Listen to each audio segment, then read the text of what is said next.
Bueno, buenos días. Aquí estamos con Fausta Clavijo, ¿sí? Ella fue estudiante en la época que el Instituto de Formación Docente con este local actual no existía.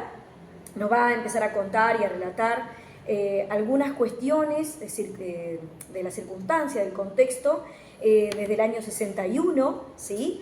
Y luego ella trabajó como profesora en el año 84, así que también, bueno, veremos un poco ese relato también. Vamos a comenzar. Además, Fausta es mi madre, así que, bueno, quizás ven otra familiaridad en el tono de las preguntas y de las respuestas.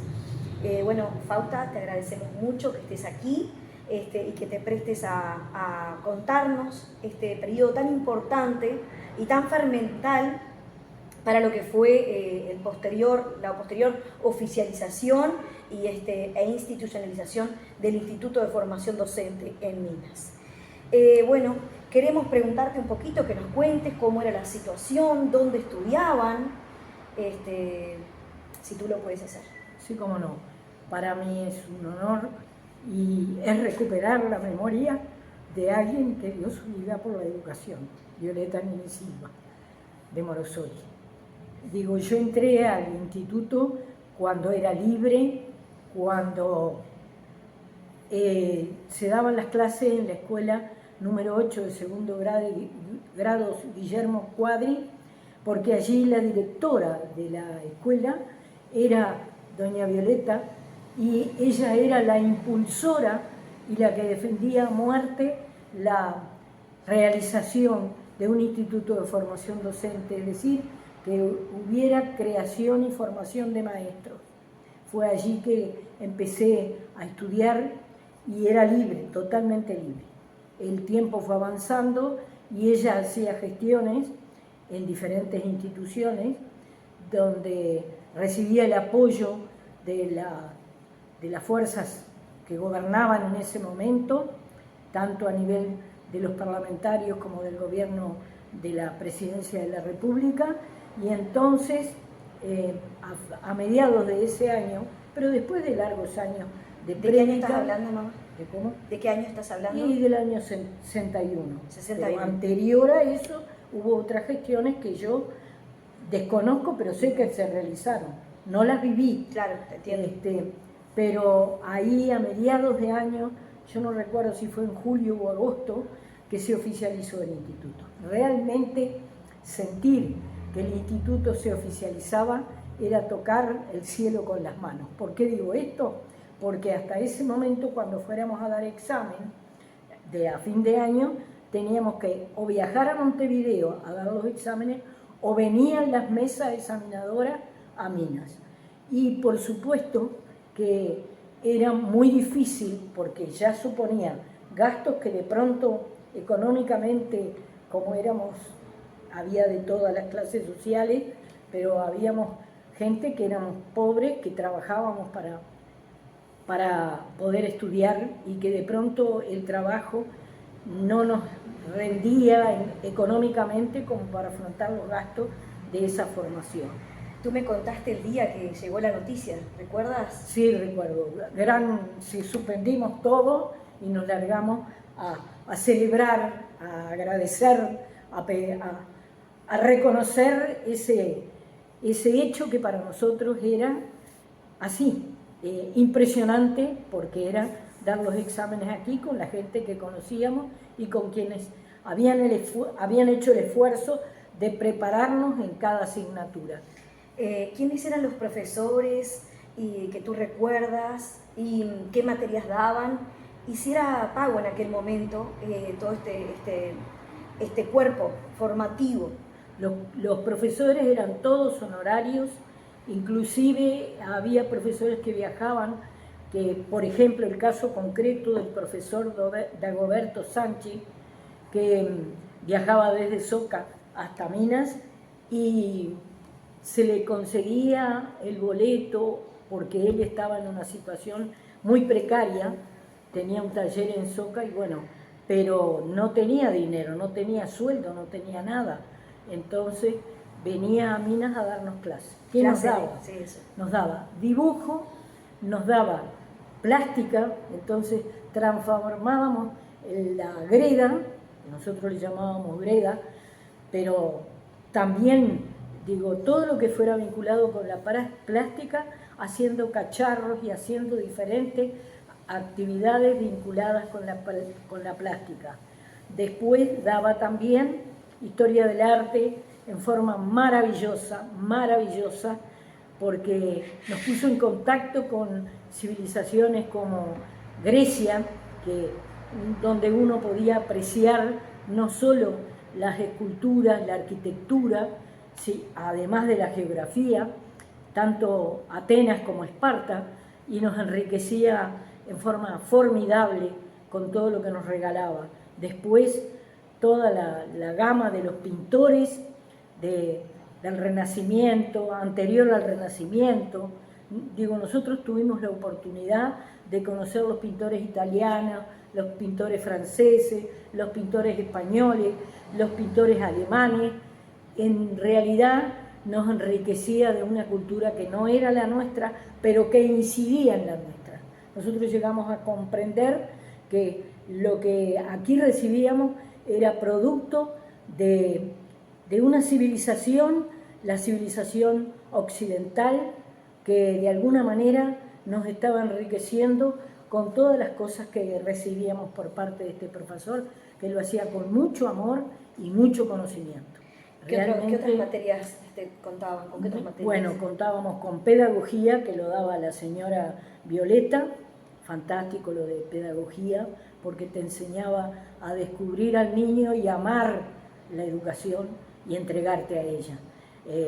También psicología, que lo daba la profesora Reina Prato, que además de dar psicología nos daba botánica y nos daba lo que fuera ciencias, porque también nos daba la parte de los animales, así que era botánica y la vida animal, y hacíamos las disecciones tanto de los vegetales, que hasta ahora, por suerte, recuerdo la reproducción de los vegetales y haciendo las disecciones para encontrar los óvulos en los vegetales. Y, por ejemplo, los estomas, no sé, todo lo que estuviera a nuestro alcance que pudiéramos descubrir, lo hacíamos ahí. Pero también teníamos... ¿Con qué instrumentos lo hacían? Porque digo, me imagino que había precariedad también en eso. Por supuesto, precariedad total. Nosotros, los libros, en realidad, ellos nos dictaban las clases y nosotros sacábamos apuntes, porque libros prácticamente no teníamos. ¿Qué libros nos prestaban? La Asociación Magisterial de La Valleja nos prestaba algunos libros, pero teníamos que cuidarlos sobremanera, era lógico, y después, con el tiempo, descubrimos que podíamos pedir los libros al Museo Pedagógico en Montevideo, que nos prestaban por una semana, y ahí cada uno que sacaba un libro, yo recuerdo lo que yo hacía, sacábamos el resumen del tema que teníamos que estudiar en ese libro, y ese resumen servía para todos los compañeros, que por supuesto que después de la oficialización, los compañeros que se habían retirado, que habían abandonado el magisterio, volvieron y continuaron tratando de terminar la carrera. Mirá, qué interesante. ¿Cuántos años fue la carrera o se consideraba para hacer la carrera previo a que se hubiera oficializado? No. ¿Cómo era el ingreso? El ingreso era, podíamos con una nota promedio del liceo de bueno, podíamos entrar sin dar examen, si no teníamos que dar examen. ¿Y a partir de qué año era que ustedes cursaban en el liceo y pasaban a cursar magisterio? Nosotros cuarto. Cuarto año. Sí. ¿Con cuarto año de liceo? Cuarto año de liceo aprobado, con bueno en general, primero, segundo, tercero y cuarto, podíamos entrar al instituto. Ahí está. De lo contrario había que dar examen de ingreso, al que yo le tenía terror, pero por suerte no lo tuve que dar. ¿Qué otras materias? Bueno, ¿no? Pedagogía, sí, pedagogía, psicología, historia del arte, lenguaje, que lo daba don Alfredo Morosoli, que nos hablaba desde el origen del lenguaje. ¿Quién era Alfredo Morosoli? El esposo de la señora directora. Ah, era el esposo. ¿Y algo de Juan José Morosoli? Sí, era familiar. No te puedo decir que era hermano porque no lo sé. Fe. Pero después teníamos ritmo, que teníamos con la profesora Ofelia Gaudino, que ahí nos enseñaba no solo todo lo vinculado con las expresiones de dramatización, de lectura de cuentos y luego dramatizarlos, sino que también nos enseñaba danzas. Ahí aprendíamos las danzas nativas, pero también las danzas europeas. A mí en el examen me tocó la danza cracoviana, que transpirar para poder bailarla, pero bueno, teníamos música con la profesora Duá de Faruelo, Luisita Duá de Faruelo, que bueno, nos enseñó todo lo vinculado con la música, nos enseñó a solfear, nos enseñó diferentes canciones para poderlas poner en práctica cuando hacíamos esta práctica de preparatorio, porque tú me preguntaste cuántos eran los años, y los años eran preparatorio, primero, segundo y tercero, pero en realidad eran 4 años. Y con esa profesora nos enseñaba música que después la aplicábamos cuando teníamos que dar un examen que abarcaba el ritmo, la danza, los cuentos, y quedaba también lo del lenguaje. O sea que la expresión artística estaba allí, sí, como un bloque. Como un bloque. Y tú me dices que incluía el lenguaje, pero no era lo mismo que daba este señor Alfredo Mortoni. Sí, había partes que sí. ¿Qué trabajaba el lenguaje, Alfredo? Y trabajaba desde el origen del lenguaje, pero después incluía todo lo que está vinculado con lo que sería hoy la literatura infantil. Y la gramática y esas cuestiones. La gramática, eso le enseñaba Irene Aguirre de Pereira, que nos enseñaba idioma español y que aprendíamos diferentes poemas, y a través del poema descubríamos todo lo que estaba vinculado con el idioma español, con la gramática, como dices tú, porque, por ejemplo, sujeto, predicado, verbo, complemento directo, indirecto y circunstancial, pero además, que me sirvió para toda la vida, por supuesto, pero, por ejemplo, el ombú solitario de las lomas, su copa verde apenas balancea, y ahí nosotros descubríamos cuál era el sujeto, cuál era el verbo, en fin, las diferentes partes de la oración. También la clasificación de las operaciones, de las oraciones, perdón. Matemática nosotros teníamos con el profesor Sosa, era un militar que nos hacía llevar un cuaderno sin el cual no nos podíamos presentar al examen. ¿Era obligatorio el examen? Todos los exámenes eran obligatorios, todos. Pero el de matemáticas nos exigía además que el cuaderno tenía que llevar el cuaderno al examen y tenía que estar impecable. En mi caso había tenido la inmensa suerte de que alguien me regalara una lapicera Parker, que era como tener un tesoro, y lo había hecho con lapicera. La verdad que fue un modelo de matemática, de ejercitaciones de matemática que pude presentar, que inclusive luego cuando otros compañeros iban a dar examen me lo pedían prestado porque era lógico que se basaran en algo que había servido, que había sido útil, así como el álbum que nos pidió el profesor Dagoberto Sánchez vinculado con el arte. Como a mí me fascinaba el arte, hice un álbum que la verdad que lo hice con muchas carencias porque compraba el diario El Día de los Domingos, que venía muchísima parte de teatro, de arte, y entonces armé un álbum que fue espectacular, que él me enseñó a hacer las tapas del álbum, y ese álbum se lo presté a diestra y siniestra a todo el mundo. Y me sirvió para cuando decidí seguir estudiando en Montevideo, que además tuve la inmensa suerte de tener al finalizar, cuando ya estaba trabajando como maestra, tener una beca y fui a Montevideo, y dentro de las asignaturas que elegí arte. Y dentro del arte tuve la inmensa suerte de tener un profesor francés que era egresado de la Sorbona, que todo el material que yo había recopilado acá y que había estudiado, porque el profesor tenía unas enciclopedias formidables, Dagoberto Sánchez, y me había prestado y había leído, y bueno, eso para mí fue un gran tesoro, un gran tesoro. Teníamos francés también, porque el inglés no estaba generalizado como actualmente. Nosotros en el liceo tuvimos francés e inglés allá cuando estábamos terminando, con poca suerte además, porque no aprendíamos nada. Pero francés sí. Francés sí, francés fue como esa arma, además francés e italiano teníamos en el liceo. Entonces era lo más dulce, seguro, además respondía a la cultura occidental. Claro, sí, sí.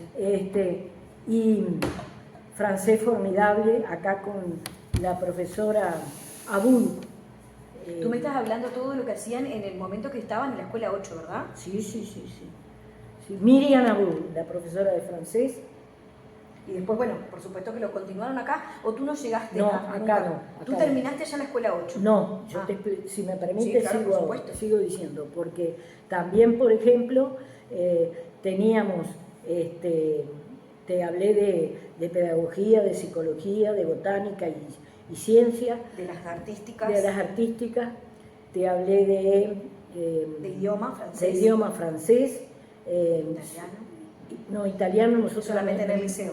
Solamente en el liceo. La parte de higiene. La parte de higiene la teníamos con, déjame pensar un minuto, que tengo que haberlo notado, era la señora del doctor Anastasia, en este momento no recuerdo su nombre, una fantástica mujer, porque no solo nos hablaba de la higiene, de cómo teníamos que trabajar en las escuelas, teníamos todo un libro que nos hablaba de eso, hecho a mimeógrafo el libro, pero fantástico, y además nos llevaba, teníamos un día en la semana en el hospital, y ahí veíamos los bebés, a las madres, y llegamos a tener, para quienes nos animamos, y nos permitió la persona que iba a dar a luz, ver el nacimiento de su hijo, emocionante, y además de una audacia incalculable, porque pienso en la señora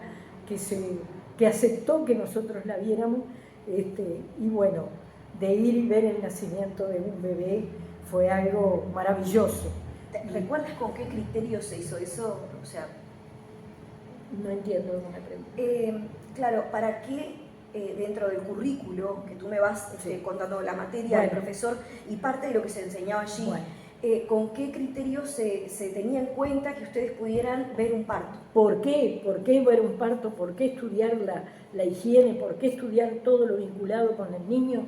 Porque en esa época podía darse que, como íbamos a trabajar seguramente al medio rural, podía darse la situación, que de hecho muchas veces ya se había dado, que las mujeres tuvieran sus hijos en la casa y que a veces los tenían en la costa de un arroyo. Entonces, ¿quién iba a ser la persona que iba a colaborar con esa mujer que estaba en una situación de carencia total? Entonces, nos preparaban a nosotros para que nosotros pudiéramos saber cómo teníamos que proceder desde el punto de vista de la higiene y recibir a ese niño, cuidar a su madre y cuidar al niño y saber aprender a cortar el cordón umbilical y darle que pudiera continuar la vida.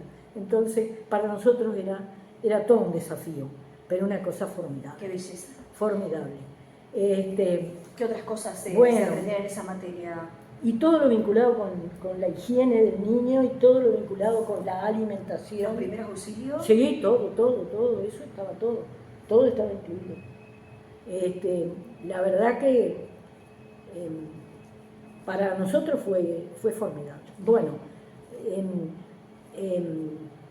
el profesor de lógica era... ¿Tenían matemática y separado lógica? Sí. Lógica lo daba un militar también, Lorenzo de Medina, un señor profesor, sabía cualquier cantidad y nosotros teníamos que aprender sí o sí, pero su sola presencia nos imponía respeto, porque él era así, muy sapiente, pero además muy exigente con lo que daba. Yo recuerdo que cuando el que no estudiaba no asistía a clase. Entonces, porque tenía temor. ¿Les pasaban lista? Sí, por supuesto. Yo recuerdo un día que por allá por agosto yo había estudiado, pero sobre Kant era la clase, y yo no lo había podido aprender. Y fui, no quería faltar, y fui y hablé con él. Y yo, mi cabeza le daba donde a él le daba el cinto. Era alto. Era muy alto y muy grande. Y hablé con él y le dije, mire, yo estudié pero no aprendí. Le pido por favor que no me mande porque... Y me largué a llorar y me dijo, vaya tranquila que la voy a mandar.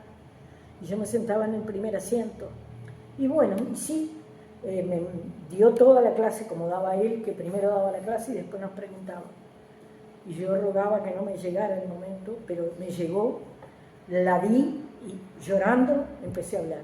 A tal extremo que en determinado momento él me dijo, vaya, y le pidió a una compañera que me acompañara y me hicieran un té, porque vio que yo estaba, que no me podía controlar. Después él habló conmigo y me dijo, quédese tranquila, no pasa nada, es normal, eso habla de su responsabilidad. Bueno, pero para mí había sido tremendo. Tremendo. Irena, ya la nombré, Ofelia. Estamos repasando a los profesores. Sí, pero un poquito porque tengo muchas cosas. Acá no veo. Bueno. ¿Que te ayude a leer algo? Bueno, espero un poquito. De filosofía, no sé si les dije. No, de filosofía no nos habla. Bueno, Susana Soma de Tría, que fue la profesora de filosofía que tuvimos todo el año con El puesto del hombre en el cosmos, de Max Scheler. Transpirábamos con Max Scheler. Pero bueno, salvábamos igual. Bueno, agricultura, tuvimos al profesor Gardil, que era un ingeniero agrónomo, hijo del profesor de historia. Agricultura, ¿verdad? Agricultura, sí, agricultura, desde lo que puede ser una huerta de carácter orgánico, familiar, hasta las plantaciones de avena, sorgo, es decir, de lo que se puede hacer para el ganado. Eso lo hacíamos con Gardil. Y al año siguiente teníamos con el profesor Morena, que nos atendía en el parque de vacaciones de UTE, porque él trabajaba allí, y él se dedicaba sobre todo a los parques y a la forestación. Y aprendimos los nombres de todos los árboles que había en el parque de vacaciones. Qué belleza. Porque el examen iba a versar sobre eso. ¿Era solamente los nombres o...? No, teníamos todo lo vinculado con la forestación y además la utilidad que tenían los diferentes árboles. Sí, Bueno, después, allí hay mucho foráneo. Sí hay, pero nosotros aprendimos a distinguir lo autóctono y lo foráneo. Ahí está. Porque era muy importante en esa época, y además era cuando empezaba a hablarse de las plantaciones de eucalipto en el Uruguay. Ah, mirá, ya en aquella época. Se hablaba, pero era incipiente. Claro, incipiente. Después tuvimos escritura, no recuerdo el nombre de la profesora de escritura, venía de Montevideo, pero ahí ya el instituto era oficial. Era diferente porque después que oficializó, pasó un periodo que siguió siendo... O sea que no fue el primer año. No. ¿Qué año tuviste de tercero. Tercero. Pero la forma de la letra era en cursiva y había que hacerla espectacular, había que aprender a hacerla. Y bueno, tuvimos con Luisita Luisita Micale, que nos daba también, a veces nos daba botánica, bueno, también fue profesora nuestra. Después... Perdón que te corté. Cuando se oficializó, ahí a estos profesores les empezaron a pagar, ¿quedaron estos profesores? ¿Cómo fue eso? Quedaron estos profesores, pero pagarles al inicio no les pagaban. Después de un tiempo, yo no recuerdo cuánto tiempo, sí empezaron a cobrar. Ya era oficial, era otra cosa, ¿verdad? La secretaria era Coralia Castro. Era muy servicial, muy amorosa, nos ayudaba a avanzar.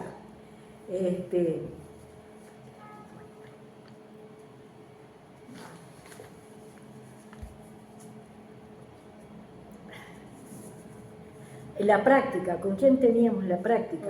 La práctica ya, ¿en qué año se hacía? Bueno, se hacía en segundo y tercero. Ya ahí el instituto era oficial. A mí me tocó hacerla en la escuela 2, los 2 años. El primer año lo había empezado con Angélica Rodríguez de Recalde, pero ella ascendió a otro cargo y quedó su Blanca Mercapides de Olascuaga.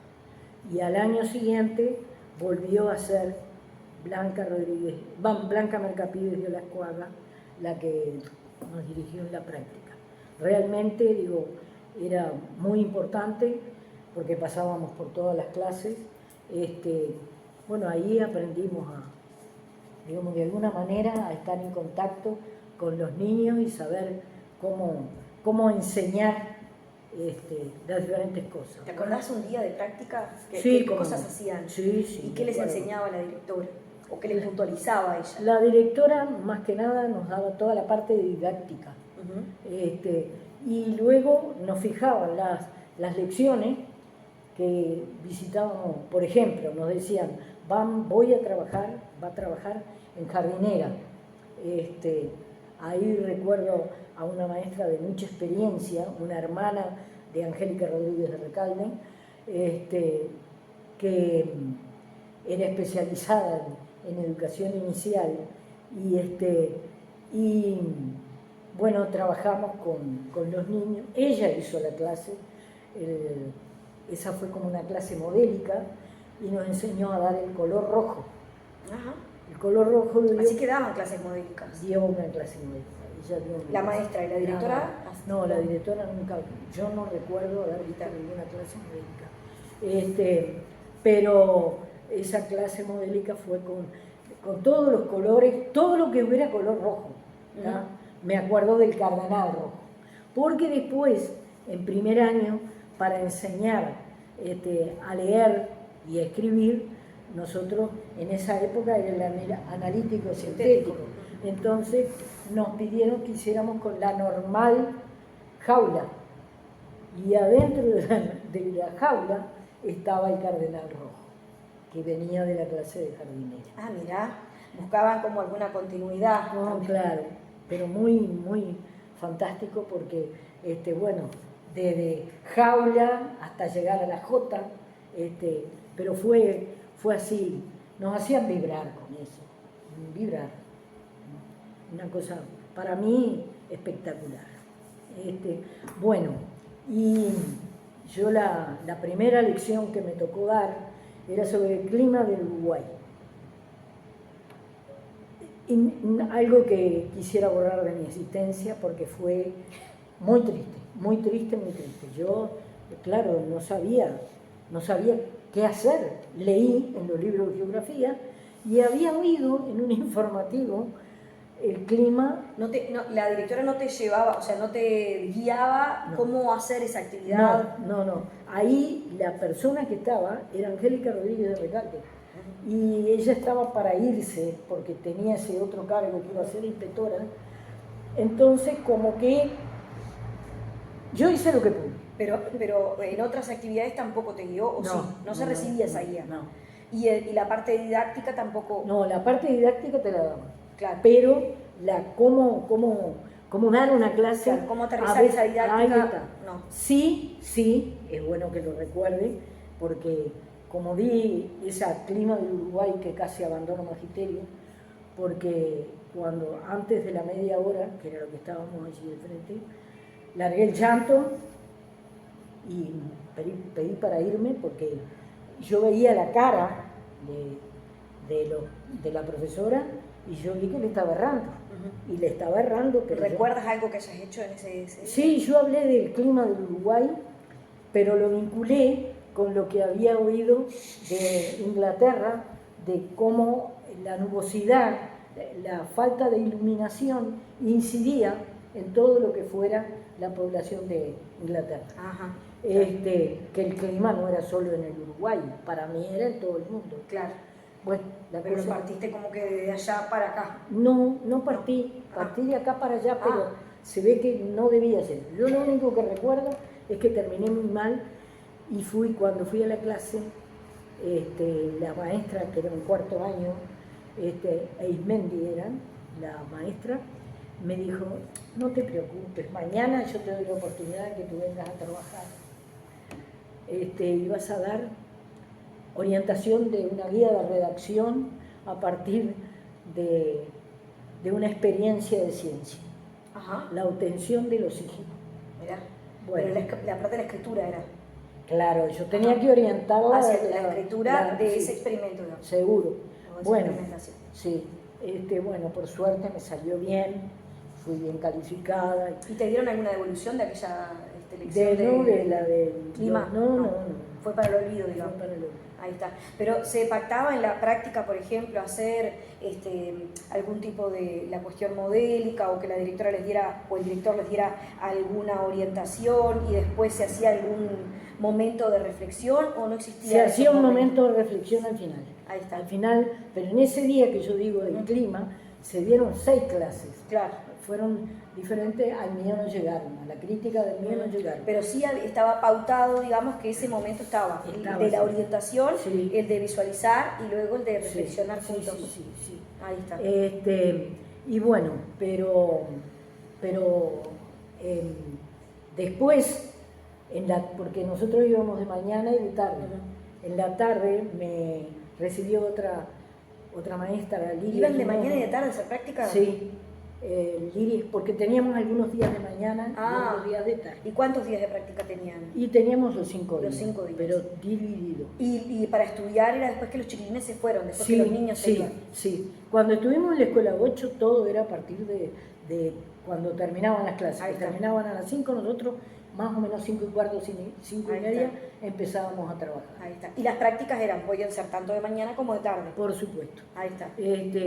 Pero ahí cuando estábamos en la 8, que todavía no teníamos la práctica de segundo y tercero, es decir, teníamos otro tipo para trabajar con la plástica, con el dibujo, con la danza. Sí, era diferente, pero cuando faltaban los maestros en aquella época no había maestro suplente. Entonces, a los que nos gustaba mucho el contacto, nos invitaban a quedarnos en el turno que faltaba al maestro. Yo recuerdo de haber tenido el contacto con los niños de primero, de todo lo que era el Cerro Partido, porque en esa época venían los niños de ese lugar a la Escuela 8, era muy numerosa la clientela de la 8, porque no estaba la 54, y bueno, yo trabajé más de un mes ahí en ese a contraturno, digamos. ¿De corrido? Sí, de corrido, sí. Por supuesto no sabía trabajar, pero yo trabajé con los niños. ¿Qué hice? No me pregunten, pero yo trabajé. Y bueno, la cosa es que los gurises me siguen recordando. Hoy hombres mayores y me dicen maestra, cuando yo en realidad era practicante. Pero sentía placer porque por lo menos estaba en contacto con los niños y iba aprendiendo. A partir de ellos iba aprendiendo a trabajar. Para mí fue muy removedor, muy enriquecedor este tramo de mi vida. Después, bueno, la práctica, por supuesto. Y como solamente fue la práctica en la escuela 2, entonces, y esta fue como una práctica que hacían, primero que nada, con la parte de expresiones, y luego cuando faltaba algún maestro para cubrirlo, pero en forma eso honoraria fue, claro, de ofrecimiento. Pero había poca gente que quisiera quedarse, ¿no? A mí porque me encantaba, y bueno, me parece que es bueno que se sepa que también ahí uno hacía cierta práctica. Después me pasó en la 2, que faltaba la maestra, me acuerdo de la maestra, de una de las maestras de sexto, había 4 sextos, una de las maestras faltaba muchísimo, era una persona que 2 por 3 estaba enferma, y me pedían a ver si no me quedaba o si no volvía, me decían, te damos la comida al mediodía, y yo me quedaba, y fantástico, porque es verdad que hasta ahora hombres hechos y derechos, me dicen, maestra, y bueno. De lo que doy fe. Entonces, hacían también otras actividades acá, pensando dentro de la formación de ustedes. A mí me gustaría que contaras también un poco esto de la Semana de la Juventud, de cómo se organizaban a nivel social, porque estamos viendo un momento muy rico en la formación, donde si bien no estaba oficializado el instituto o se habían dado los primeros pasos para esa oficialización, sí había una sociedad muy pujante en torno a a lo esperanzador que podía llegar a ser la educación y los diferentes grupos sociales en torno a la cohesión social, a la unidad social que se manifestaba. Por eso a mí me gustaría que tú contaras un poquito qué otras actividades se planificaban dentro de lo que era la formación de ustedes, como la actividad de la juventud, la Semana de la Juventud, y otras que ustedes estaban invitados a realizar. Bueno, lo primero que quiero decir, porque quería haber empezado con esto y no empecé. No pasa nada. Bueno, sí lo hago. Bueno, sí.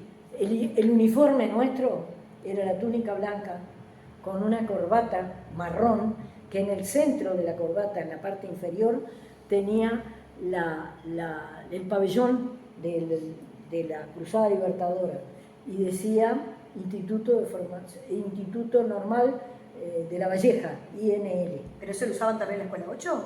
Sí, desde que entramos. ¿Y se podía ir de pantalón? O... No, nosotros íbamos de pollera. De pollera. Esa época es de la pollera. Pollera y túnica. Sí. ¿Y la túnica es como la túnica que yo uso actualmente? Sí, como la que tú usas o con la que teníamos. En aquella época de ese tipo tuyo no había, todas eran tableadas. Eran tableadas, porque me parecía que de haber visto alguna foto que fuera tableada. Todas son tableadas, todas son tableadas. ¿Con botones adelante era? No, botones atrás. Me parecía así, por eso contá bien cómo era el uniforme, era como la túnica de niñas, digamos. Sí, como la túnica de niñas. Y con la corbata. Con la corbata. Ahí está. Bueno, en primer año nosotros hicimos, que nos llevó la señora Violeta, un viaje a Montevideo que para mí fue de las cosas en las que aprendí primero a descubrir el Río de la Plata cuando íbamos llegando a Montevideo, aunque parezca mentira, es así. ¿Cuántos años tenías? Y yo tenía 20 años. Y esa visita a Montevideo nos llevó por varios lugares, pero donde nos detuvimos en forma especialísima fue en la escuela Franklin Delano Roosevelt, donde ahí vimos las cosas que nunca sospechamos que podíamos ver, porque veíamos no a los niños con un coeficiente intelectual que pudiera aprender, y nosotros pensábamos cómo pueden estos niños, y sin embargo, síndrome de Down, niñas, recuerdo una niña en una silla de ruedas que todo su físico y su cabeza estaban en un movimiento constante de contorsión porque tenía una enfermedad que le abarcaba todo el cuerpo. Y sin embargo iba a la escuela, y los maestros con mucho amor, algunas cosas les enseñaban, empezando que les enseñaban a manejarse en las cosas que son rutinarias, como puede ser la alimentación, el que podía desplazarse, cómo podía desplazarse, el poder transmitir lo que querían o no querían. Fue revelador. Esa visita fue muy reveladora. En Minas todavía no se hablaba de esas cosas, pero para nosotros fue muy revelador. Y cuando volvimos, nos pidieron que escribiéramos. Yo recuerdo que sí, escribimos, y la señora Violeta después lo publicó en el diario La Unión de aquella época. Para mí fue así, me movió el corazón, porque no solo era enseñar o educar a niños que supuestamente uno podía decir como normales, sino a todos los niños tuvieran la dificultad que tuvieran, que ahora lo vemos todos los días. Claro. Así que, bueno, para mí sí, por suerte, para mí esa visita fue espectacular. Después tú me decías, sí, nosotros teníamos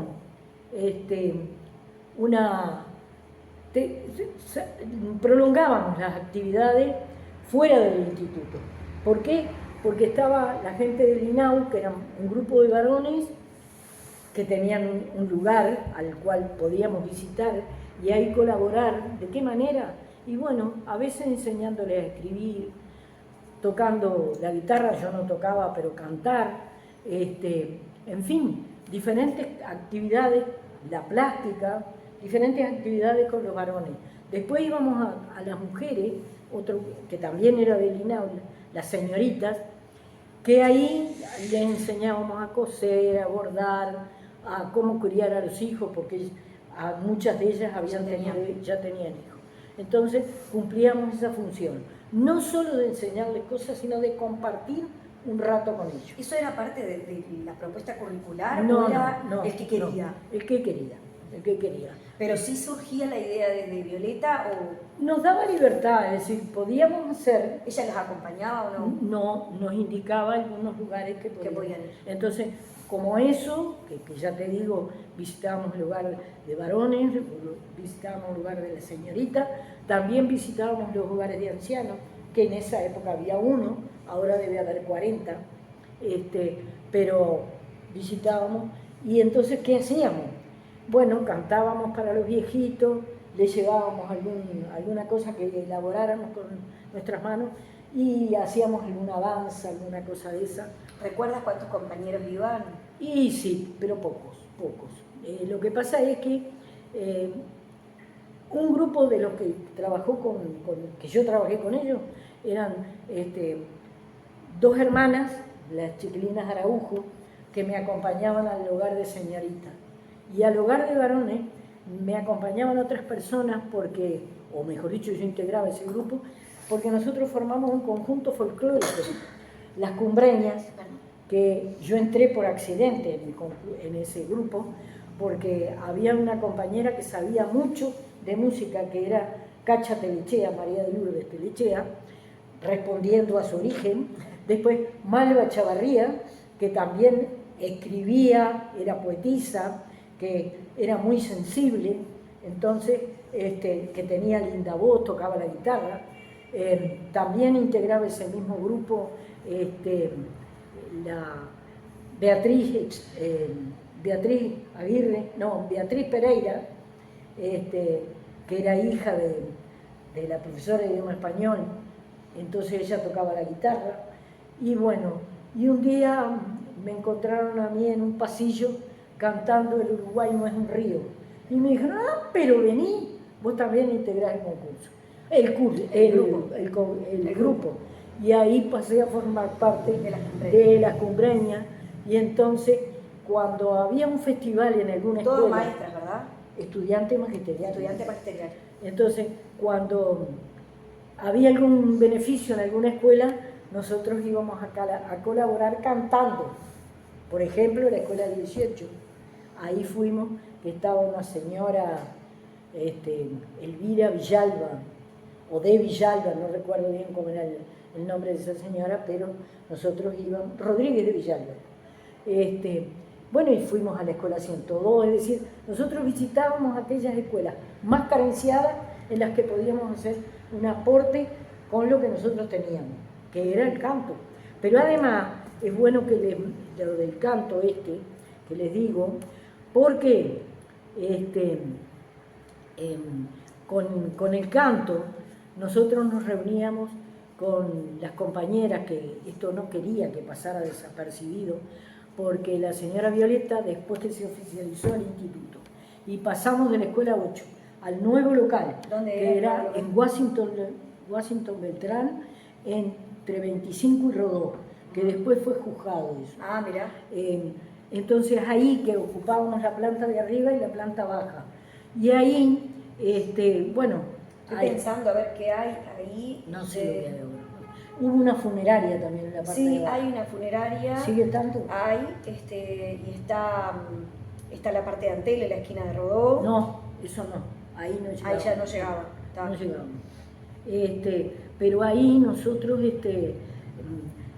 ya el grupo estaba consolidado, teníamos otras libertades, teníamos mucho más apertura, teníamos otros horarios, es decir, era diferente.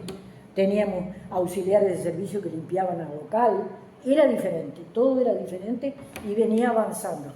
Y la señora Violeta, ya antes de todo esto que les digo, pero ya liberando nosotros a la Escuela 8, hizo gestiones para que en la parte superior de lo que era el mercado, donde los domingos se hacía la feria, que en la parte de abajo era toda una cuadra sobre la calle de verdura, fruta, que traían de todas partes para vender, lo que ahora es la feria de los domingos, bueno, se hacía en Perdóname, mamá, esto, tú estás hablando del local de que después fue terminal acá, Que después ahora fue está, terminal, sí. está pasándose para hacer la UTEC. la UTEC. Bien, pero en la parte superior, bueno, había, en la parte de abajo había, subiendo la escalera, había carnicerías también. Pero en la parte alta, la señora Violeta consiguió que se autorizara y se reestructurara, pero muy, muy frágilmente, digamos, porque no se hizo una gran reforma, pero se habilitó para que pudieran venir estudiantes de 33, Cerro Largo, Rocha, a estudiar acá. ¿Por qué? ¿Por qué eso? Porque nuestro instituto pasó a ser oficial, claro, y ellas estaban sin instituto oficial. Entonces vino toda esa gente, ya te digo, de esos lugares a estudiar aquí. Y entonces, claro, no podían viajar los fines de semana, claro, porque era gente de condición muy, muy humilde.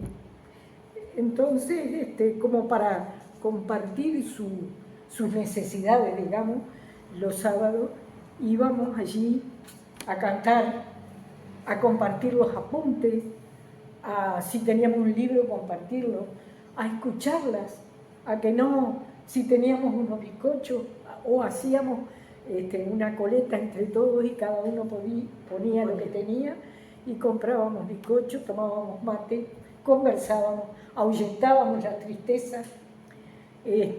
Había compañeras que podían viajar una vez por mes y había otras que pasaban hasta los 3 meses sin ver a su familia, que lo hacían por parte escrita nada más.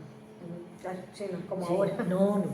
Entonces digo, son cosas, ese hogar estudiantil que fue muy importante para todas esas chiquilinas, porque digo, yo me acuerdo de Tota Robaina, de Elielal, de Lilicia Arzolo, de la hermana Silva, 3 hermanas. ¿De dónde son esa gente? Era de Cerro Largo y 33. Cerro Largo. Sí, Cerro Largo. Sí. Y también de Rocha, hubo gente de Rocha que todavía vive en Rocha y algunas son profesoras en los institutos privados. Ajá. Una chica de Los Santos, no recuerdo exactamente, porque ella después hizo perfeccionamiento docente de inicial. Ajá. Porque yo me reencontré con ella, claro, en esa situación. Sí. Así que para mí lo del hogar estudiantil era algo que no podía dejar de... Tú también me comentaste que ella hizo otra gestión para pedir un predio, para hacer tipo una colonia. Sí, espera un poquito. Sí, hizo gestiones porque ella quería, así como hay una colonia de Piriápolis, y había, yo no recuerdo si es en Playa Verde o más acá, que hay una colonia de maestros. Bueno, ella quería una colonia aquí de estudiantes. Entonces hizo todas las gestiones y quien donó el predio, pero con una condición, fue Brígido Diano. ¿En qué lugar? Si nosotros vamos por Ruta 8, ahí enfrente a la Coronilla, al barrio de la Coronilla, vieron que hay un cerro que termina sobre la Ruta 8. En ese cerro, en la falda de antes del Salus. Antes del Salus, sí, pero a la derecha. Sí. Enfrente hay otro cerro, pero que ahora está la bandera nacional, pero no, hacia la derecha, sobre la falda de ese cerro, porque después es una llanura, ahí en esa falda de ese cerro, porque yo fui a esa gestión, fuimos a poner la piedra fundamental para fundar esa colonia. ¿Qué pasó? Y nos dieron un año de plazo, y en el año de plazo surgieron muchos inconvenientes de todo tipo y calibre, y bueno, y no se pudo fundar. Pero la idea era formidable. Es que entre hacer un hogar, oficializar el instituto y conseguir un local, o sea, muchas gestiones juntas, ¿verdad? Sí, pero además ella ponía el alma en todo lo que hacía, porque, digo, como te dije, de ahí, después, ahí yo terminé mi carrera ahí. En lo que tú decís de Washington. Sí, porque después,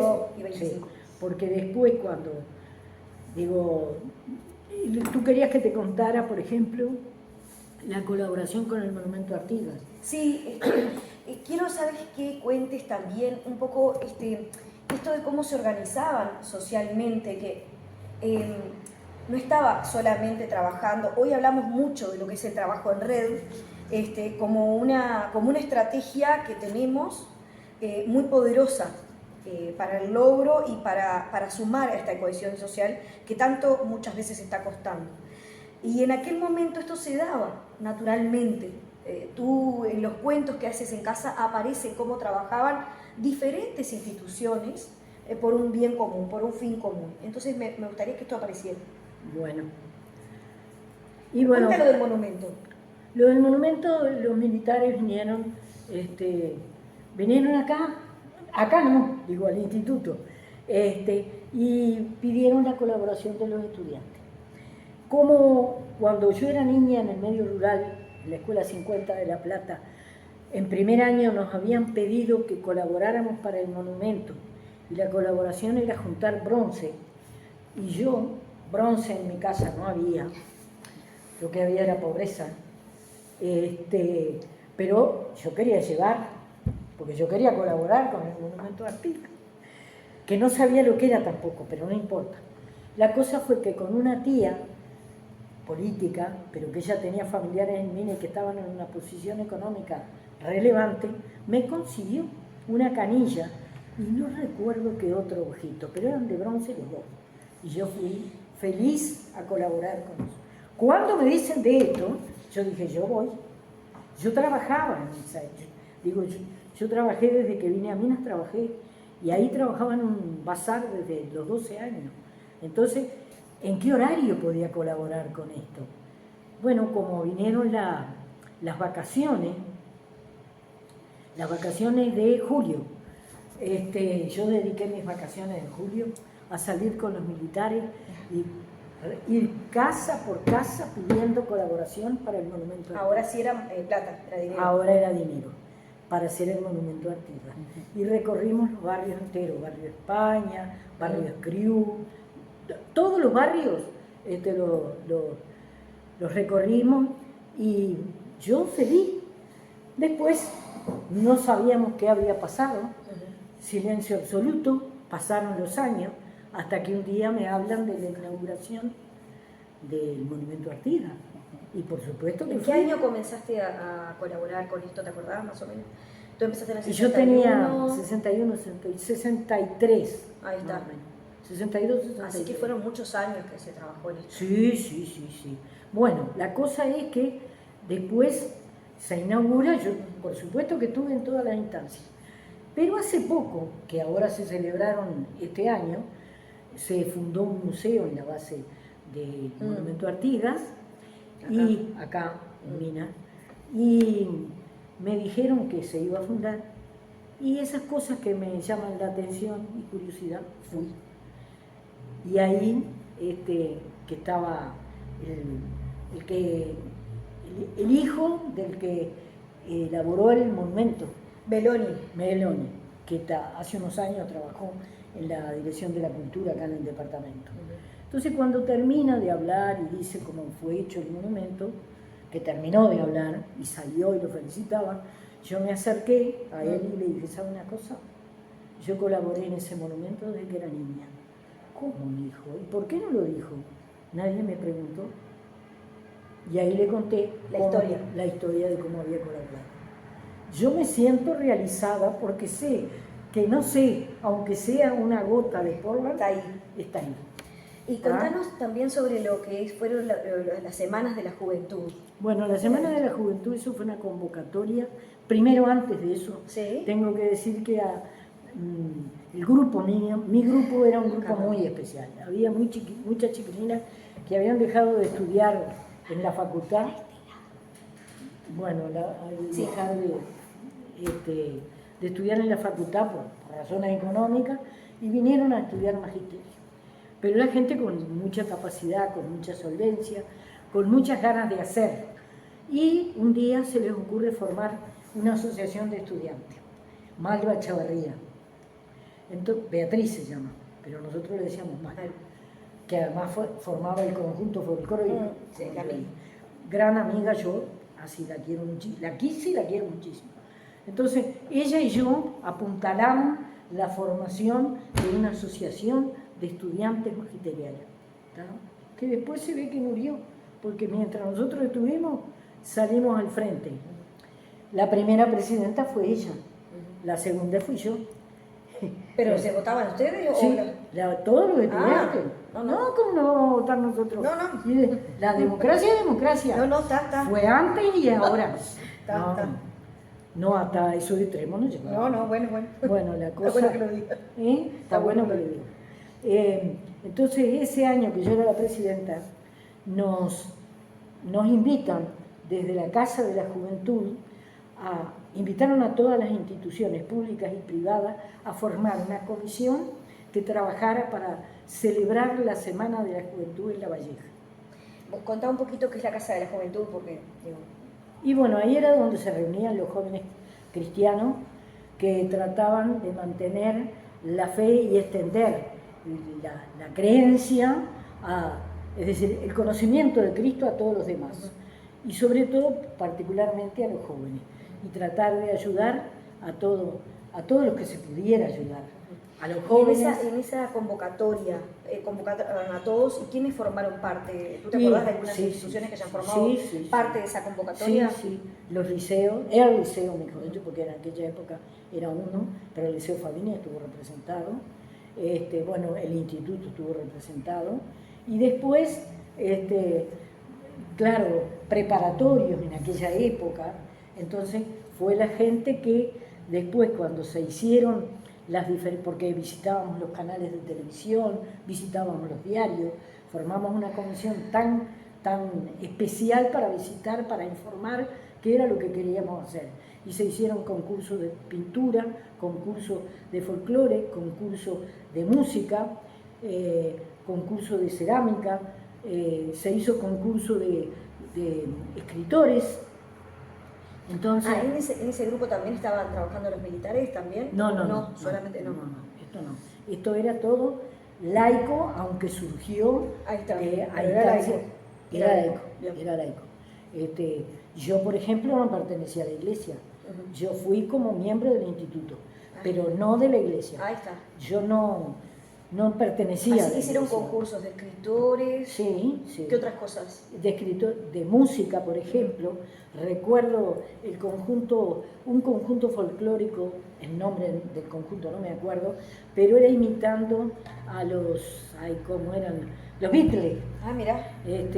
Ahí tenemos a los Muniz, Lucía Muniz, que cantaba precioso, que era una estudiante magisterial también, pero en pintura teníamos al hermano, que creo que ahora es profesor de pintura, y otros muchachos que también, Lupito, por ejemplo, bueno, y otro que en este momento no me viene a la memoria, pero que también pintaba precioso, y bueno, fue todo un acontecimiento que movilizó a la parte de la cultura minuana, que era nuestro objetivo era expandir la cultura, porque nosotros teníamos la base de lo que habían sido los 5 escritores minuanos que habían sido famosos acá y que siguen siendo, que eran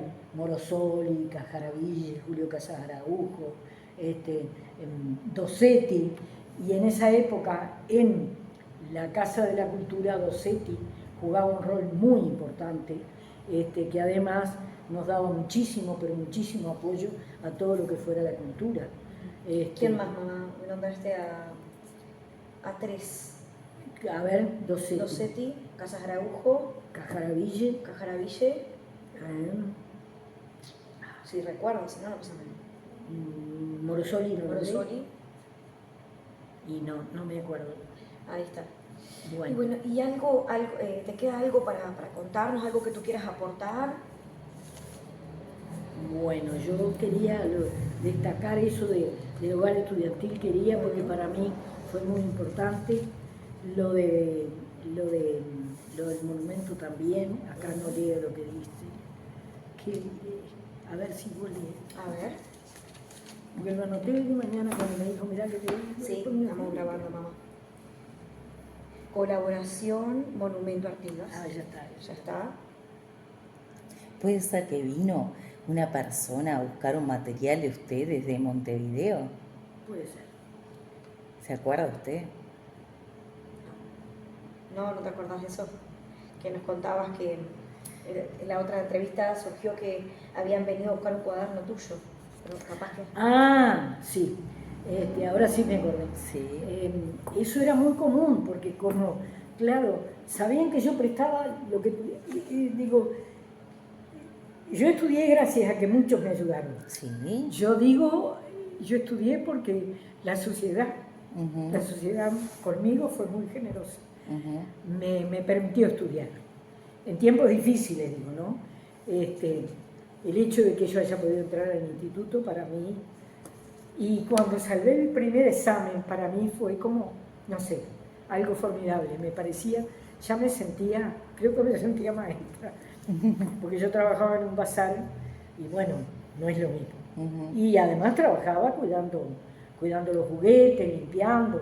No era que yo tuviera un lugar de destaque ahí, no.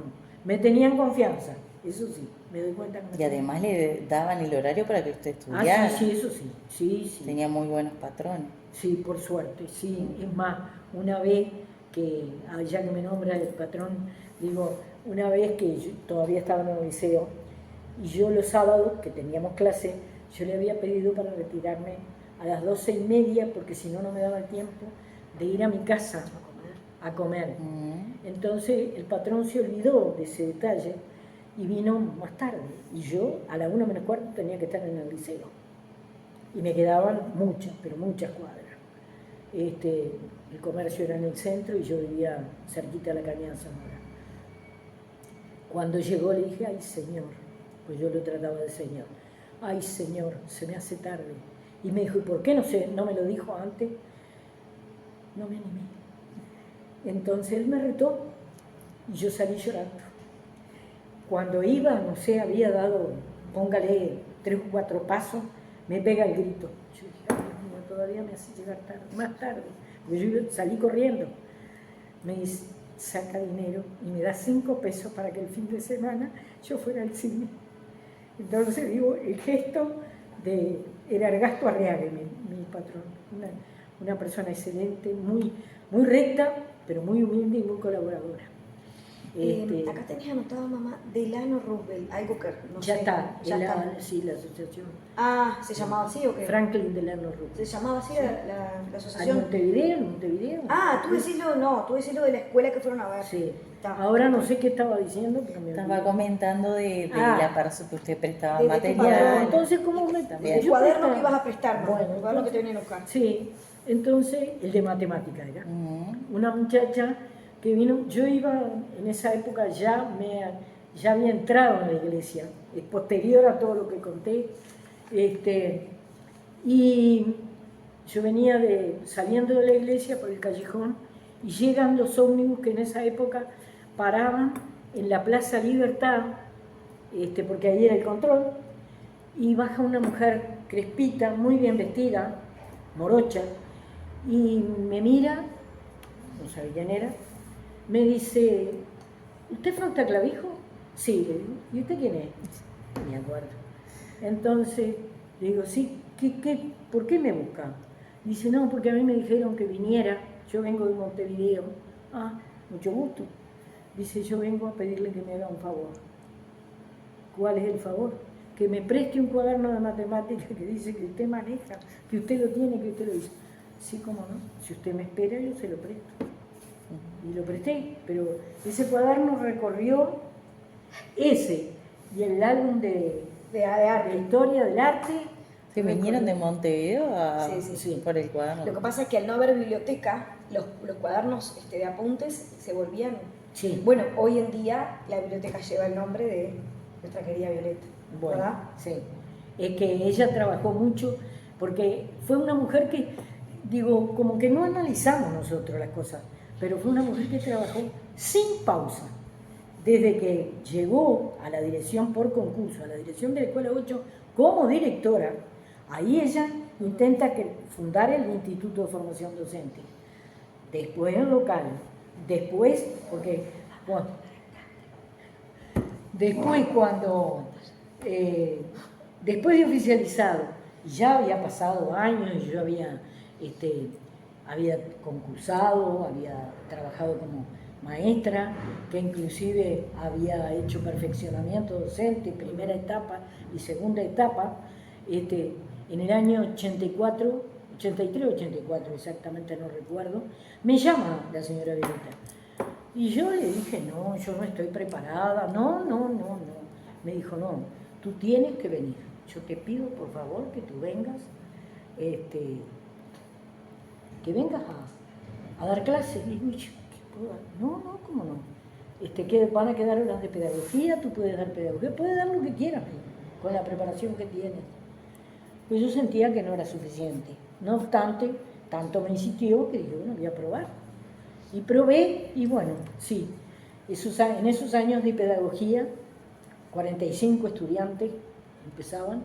Después ya no había profesor para Historia de la Educación, y yo había tenido Historia de la Educación con la señora Irene Aguirre de Pereira, y me encantaba Historia de la Educación porque además lo había unido con el arte, la cultura occidental, y di Historia de la Educación, que además me fascinaba, porque yo no solo daba la historia de la educación universal, sino que a mí me gustaba, porque en ese momento dimos sin programa. Claro, sí.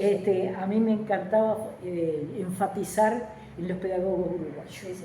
Va Ferreira. Doy fe porque cuando yo te tuve como profesora, el tema de los pedagogos uruguayos era impresionante. Sí, para mí no podía dejarse de nombrar. Margarita Inardi, Julio Castro, Miguel Soler. Sí. Y bueno, Margarita Inardi, con lo que hizo por los niños con discapacidad. Entonces, no podía dejar de conocerla. Y yo me había comprado el libro. Reina Reyes, que el derecho a educar y el derecho a la educación, yo qué sé. Pero ahora entiendo, cuando contás todo lo de los cuadernos de apunte, es decirle que la casa de mamá, donde yo me crié, los libros abundan, las bibliotecas desbordan de libros. Entonces, cuando vos vas nombrando a estos autores, yo tengo la carátula del libro, pero sacada de la biblioteca de mi madre. Entonces, bueno, es hermoso ver cómo del cuaderno de apunte podemos pasar a valorar lo que es el libro, ¿no? Y podemos hoy en día valorar lo que es tener una biblioteca en una institución y el gran desafío que tenemos, además, con esto de las bibliotecas digitales, para que no se pierda la importancia del valor del material, de lo que es el derecho de autor, de lo que es la escritura, de lo que es valorar esto del conocimiento, ¿no? El conocimiento que ha ido dando tantos pasos desde un cuaderno de apunte que se comparte con tanto amor, como validando ese conocimiento desde ese lugar hasta el momento actual. Bueno, no sé si tú querés contarnos algo más. Bueno, yo lo que del lugar que te digo, que empezamos la escuela 8, después en Washington, después cuando yo entré a trabajar como profesora fue en el que era Club Pescadores de Minas, que era en 33, entre Rodoy 25, en la planta alta, que después era Club Uruguayo, no importa, pero ahí dábamos clases. Después nos trasladamos. También hubo donde después fue de la DGI, que era por Roosevelt, pero terminamos porque cuando acá se inauguró el instituto, acá en esta planta, yo alcancé a dar clase acá en los salones de la parte superior. Ajá. Ya era otra cosa, totalmente diferente. Esto adquirió un valor inenarrable y bueno, acá teníamos todo. Y cuando, pasado el tiempo, en una oportunidad me invitaron a que viniera, ya hasta jubilada, me invitaron a que viniera al instituto.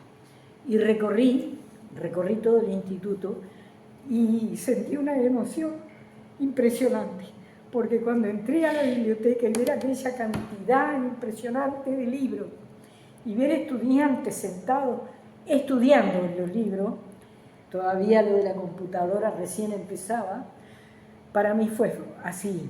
Digo, ahora sí que el que no estudia es porque no quiere. Y se los dije a los chiquilines. Les dije, aprovechen, porque ustedes tienen todo para llegar. Nosotros estudiamos remando, pero estudiamos. Remen, que se puede llegar. Y bueno, si en algo esto sirve para valorar el trayecto de la educación, quedo conforme con haber aportado mi granito de arena. Y fundamentalmente para mí, que siempre lo deseé desde mi corazón, el reconocimiento a la señora Violeta, porque yo me acuerdo además, cuando yo llegué del medio rural a la Escuela 8, que fue la única escuela urbana que tuve, en la Escuela 8 ella... Que tú llegaste además con 12 años, ¿no? Llegué con 12 años y con hacia quinto y sexto de escuela. Sí. Y además yo venía de cuarto año de la escuela pues, rural, porque no había quinto en la escuela rural en esa época. Y entré a quinto y por supuesto que la primera fue la patinada, la ortografía y la matemática, pero en un mes emparejé y entré. Y bueno, pero después el reconocimiento a esa mujer que daba todo por la educación. Y lo digo así porque uno de mis hermanos, que ya era grandecito, yo era la mayor, y mis padres salían a trabajar. Y entonces, ¿qué hacía ese niño? Y quería calle, ¿tá? Y ella, para que mi hermano no se perdiera, porque era lo que le iba a pasar, de mañana asistía a clase, en la clase que le correspondía, que era tercero. Pero en la tarde encontró un ángel, la señora Irma, que lo recibió todos los días para que él pudiera entrar y bueno, afirmar sus conocimientos de segundo y tercer año. Entonces, ¿cómo no? Para mí, recordar a la señora Violeta con muchísimo respeto y con mucho cariño. Bueno, te damos las gracias por esta entrevista, por este momento de transición, de haber luchado tanto y haber llegado a un momento de oficialización y de que cuentes cómo en aquel momento había personas, no solamente instituciones, sino que había personas que seguían y que generaban ese compromiso con las causas para que hoy nosotros podamos disfrutar de otro momento del país, del sistema y del sistema educativo y de lo que es el sistema educativo en el interior. Así que muchísimas gracias. Gracias a ustedes por la oportunidad, porque realmente, digo, de otra manera no hubiera sido posible. Gracias.